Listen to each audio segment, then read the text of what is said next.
Hello friends and welcome. I'm Sarah Liz and I'm back with another emergency card kit video. If you're new to my channel, emergency cards are ones where I make the cards ahead of time, but I leave the sentiments off. That way, when an occasion arises, I can choose the card that best fits my recipient. This one is going to my son's teacher, and a sentiment like this one that best fits the occasion. But I release free interchangeable sentiments on the first and third Friday of every month. So if instead I needed a hello card or maybe a birthday card, I am ready for any card emergency. These sentiments come in 1 3/4 inch circles and 2 1/4 by 1 1/4 inch rectangles. There are almost 70 kits out there now, so you have sentiments for every occasion. So this is kit 67. We have nerds and gamers, then we have beer and cocktails, and then we have teachers plus a card sketch that are all in a PDF linked in the description box below this video. All I ask is that you subscribe to my channel. If you download the kit from Patreon, and I have a free membership, you can get the rectangle sentiments, and there are strip sentiments. Each set of strip sentiments comes in 4 different fonts, so it will fit whatever the theme or tone of your project is. I also have free digital paper over there. We have a couple of really nerdy backgrounds for you. And then we have some like espresso martini and some teacher ephemera. I do have paid membership. This helps to keep these kits free for everybody if you have a paid membership. And so at $2, you get all of those different sizes of sentiments with white text on black. They're really great for foiling if you print them with a laser printer, and then they have a little toner. At $5 a month, you get all those editions and this digital paper that we're going to use today. You also get this fandom fun paper and some polka dots that coordinate really brilliantly with that. Then they also get this Cosmopolitan paper and a database to help them search for everything. At $12 a month, you get extra ephemera for all of those themes. They also have a database that lets them search by card sketch, card theme, and it has direct downloads of all 67 kits. There are more benefits to my top 2 tiers, but I covered that in the first video. So let's make a card. So I have an A2 panel that is 4 1/4 by 5 1/2, and then this pattern paper that's 4 by 5 1/4, and I'm just going to glue that right into the middle. We're going to start by making just the regular card and keeping it really simple. I have 2 more layers of pattern paper. This smaller teal layer is 3 1/2 by 4 1/4, and then my pattern paper that's in that printable is 3 1/4 by 4, okay? There is this piece on the sketch that's sort of a darker gray, and I used a hexagon. Any hexagon dies you have, just find one that looks like it's about the right size, but there are measurements on there to help you cut them out. I have hexagons that I've had forever, and I'm sort of showing you where on the sketch to find these. The first time I made this sketch years ago, I didn't have hexagon dies. I will say though, if you're looking for some, the ones from scrapbook.com, it's an enormous set and it's pretty affordable and it's almost always on sale. I added my 2-inch circle sentiment mat onto the hexagon before I put it on my pattern paper, just to make sure it would fit all the way. And then I just trimmed off the excess, and I'm going to add some glue in the back. This I am lining up on the very edge of my card, okay? Then from here, I'll take one of my teacher sentiments and my 1 3/4 inch punch. That has a printed circle that's a little bigger. I just wiggle till I can't see the circle and I will know that it's centered. I'm adding it with removable adhesive, and that's the card sketch completed. But it's my craft roulette card, and we need to add some gift card and some science. So I am using my brand new die sets. It's the Emergency Card Essentials die set number 3 double slider, okay? So I cut actually 4 of that largest rectangle. I have 2 pink and 2 white, and 2 of them I've already glued together. And I have a large H-shaped piece. I have a piece of acetate that's a little narrower than 2 1/4 inches, and I'm just putting some double-sided adhesive on one end. I'll remove the release paper, and I'm going to wrap it around that H. I want to lay the acetate right down on top of the other piece and leave just a little bit of wiggle room. I want it to move just a little bit, and I'll cut off the excess. There you can see I have that double-sided adhesive all the way at the top, and I'm going to mark it with my marker, and then I'm going to flip it and mark it at the bottom. These should be one on top, one on bottom, with that double-sided adhesive all the way at one end or the other.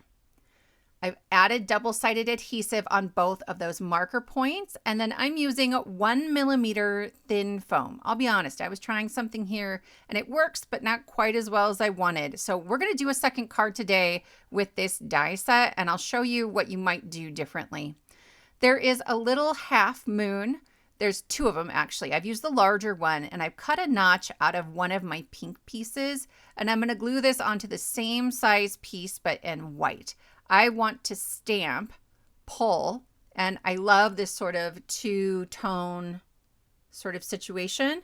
I am going to stamp it up at the top just to do my test stamp because no one's going to see it, and I'm feeling brave. So I'm stamping it straight on there without my MISTI.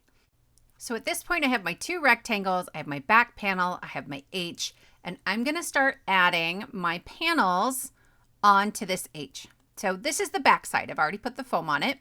And then I'm going to flip it over. This is the front side, and it's going to pull up. The back side is going to pull down. So I'm going to remove that release paper, and this is the piece I want to pull down. Well, I need to flip it upside down because when I install this, okay, it's going to be facing this direction. In fact, I was about to install it when I remembered I had not cut notches yet in my front and back panels. It is very helpful to have your notches, okay? So now that they're there, I'm going to remove the release paper on that foam. I'm just holding my rectangle in the middle, and I will line up the notch from the rectangle with the bottom edge of the card and the notch on the back panel, and I'll press it down. I want to make sure that H is as straight as possible. Then I'll remove the release paper on the other piece, and with the pretty side facing up, when I install that, it will fit perfectly just below the top edge of the card. I added more foam. Foam on top of the H that's 1 millimeter and foam around the H above and below that is 2 millimeters. Then I added glue on the sides. I wouldn't do it this way. I'm going to do it differently in the second card, but I was like, can I make this thinner? Honestly, it's a little tight. Okay, so just fill out with foam through those other edges and it will work a little bit better. But I'm pressing that down. I'm letting the glue dry. And my friends, this is it. Like that's kind of it.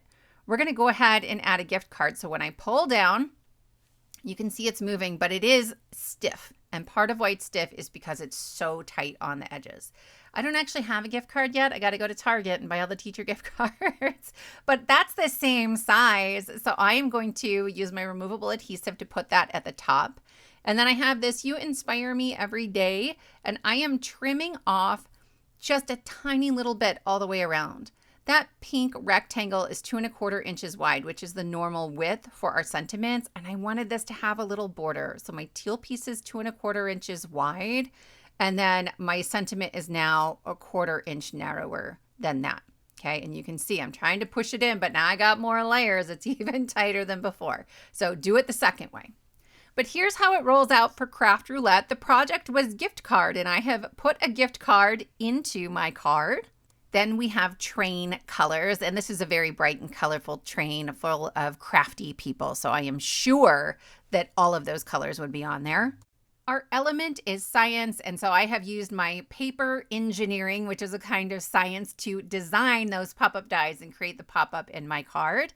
And then finally, for random, add a flower, and in that background pink pattern paper, there's a bunch of flowers.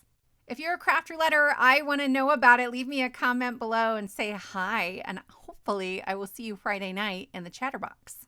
So here's another card that I made using that same die set. I want to show you a slightly different technique because it doesn't just have to be for gift cards. This one is going to have a sub-sentiment, and then we're going to pop up a stamped image. Especially if you don't have dies for a lot of your stamps, this is a great technique, and I'll show you how.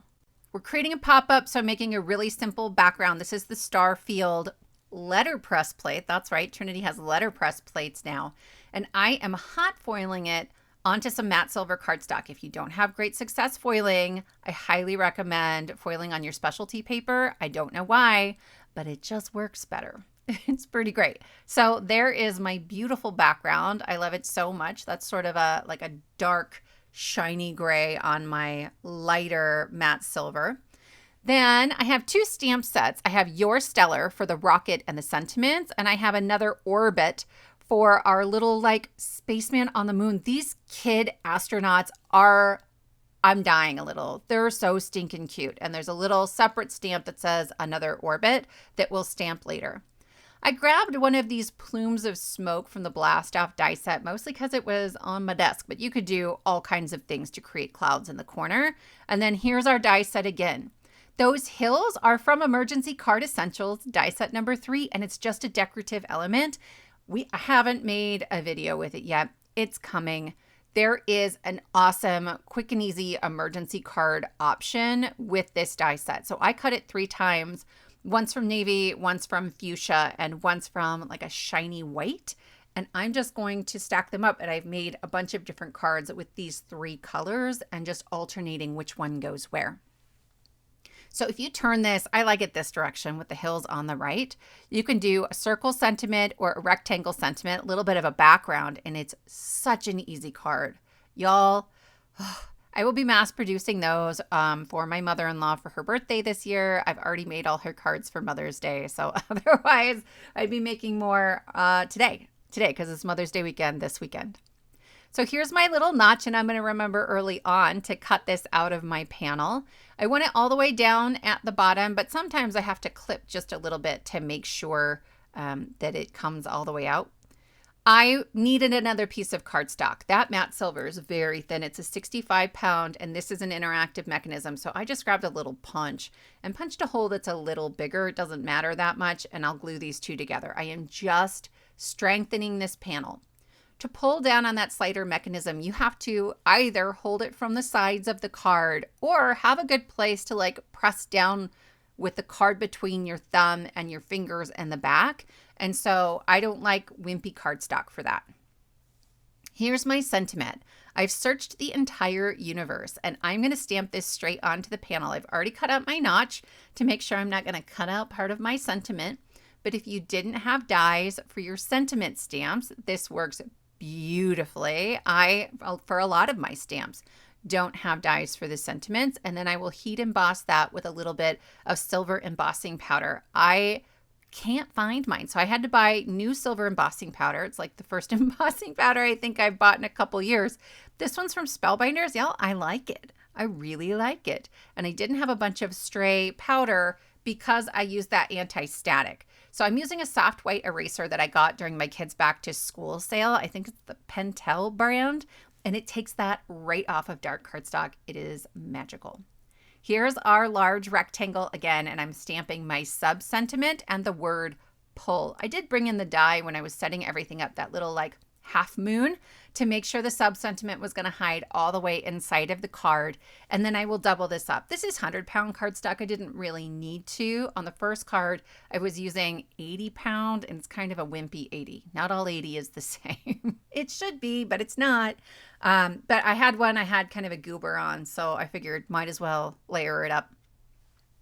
Here's that another orbit complete, and I'm stamping that onto the flag. I had already like stamped and colored these before I knew what kind of card I was making or if this was going to be a pop-up card. And so I like that I have the option to leave it off. If you didn't have dies for that stamp set, you certainly could just stamp him straight onto one of your rectangles and color him that way. And guys, it doesn't have to be a space themed card. When I design a die set, the last 2, Emergency Card Essentials 2 and 3, they each have one element that is themed, right? There's an ornament, a Christmas ornament in set number 2, but it's really about the pop-up and the layers. And then here, there is a rocket and there are some numbers in there, but the numbers are all season. And the rocket was really just because I wanted to make sure you had something that might want to launch right away. So please know I'm going to try to jam pack those die sets as full as I can and give you tons of options. I will link in the description box below to the intro to video I did over on the Trinity channel showing you 4 different ways to use that die set. This is the large double slider. There's also a small double slider, a bunch of individual like slider tracks that we aren't even using on this card, and some other stuff. So if you like interactive cards, or if you're not sure if you like interactive cards, I would check that one out because it goes a little bit more in depth with some of this. So I have just layered up a little bit of extra cardstock under the top of my rocket so that it's not sitting lower at the top than it is on the bottom where it's sort of overlapping my hills. And then I'm bringing in a little shimmer pen. Can I tell you, this is maybe the first shimmer pen I ever bought, and I've had it for years and it's still going strong. A lot of this part is sort of reviewing what we've already done. So we might go a little bit faster. I might cut a few things out, but I'm just removing that release paper, and I've got my acetate, and I'm going to wrap it around the H. I am using acetate that came from a package of cardstock. Stamp and die packaging works really well, but this doesn't stretch when you pull on the plastic. That's important. I'm marking where that tape is up at the top and flipping it over and marking the bottom. Then I will add more double-sided tape on both of those spots, okay? So in this instance, so far, everything is the same. While you certainly could just stamp your little sort of space guy onto that white rectangle, you would have to scoot him over. We don't see much of the moon, so it doesn't matter that much. I wanted him to kind of pop up and be in the shape of the die, also because I'd already colored him and there wasn't enough room to cut him out with the rectangle. So that's what not planning ahead will get you. I traced around him, and then I'm just cutting inside my pencil marks, and it's sloppy, guys. This does not need to be pretty. No one is going to see it. I'm going to lay that right on top of my purple rectangle to make sure that I am keeping my little spaceman, an astronaut. I keep calling him a spaceman. Spaceman? Anybody watch 30 Rock? Anyway, I want to make sure he's not going to come up too high. If he goes up too high, you will see him even when the slider mechanism is totally closed. This is designed to perfectly fit in your A2. Once he's glued on the front, I will flip him over and I will grab another die cut, and I'm going to glue that on the back to hide all of my very messy cutting, right? Nobody needs to see that. Everything is fine here. Isn't that how it goes? You can do this with almost any die set, but it does need to fit inside the track to some extent. So we're going to trim down the moon in a little bit where it's hanging out to the left and right. All right, so here's our slider mechanism. I have my double-sided adhesive at the top. That's important. I'm going to remove that release paper. I didn't label this one back and front, but this is going to be the back. So I have my stamped sentiment here. I'm going to flip that over, right? This is the back. So I want to put that pretty side facing down. I'm going to line it up with the top of the H. It's easier to see here because I have contrasting colors. And I'm going to pull it. I'm going to make sure it moves. Then I'll flip it over. That pull tab is pushed all the way up. I'm checking my spacing. You see that? He's actually maybe even a little too far up at the moment, but that's okay. We'll fix it. Then I'll remove the release paper and I will add my astronaut and moon to the other side, lining up with the bottom of the H. I have added foam tape to both sides of that H, and you can see my moon catching on it.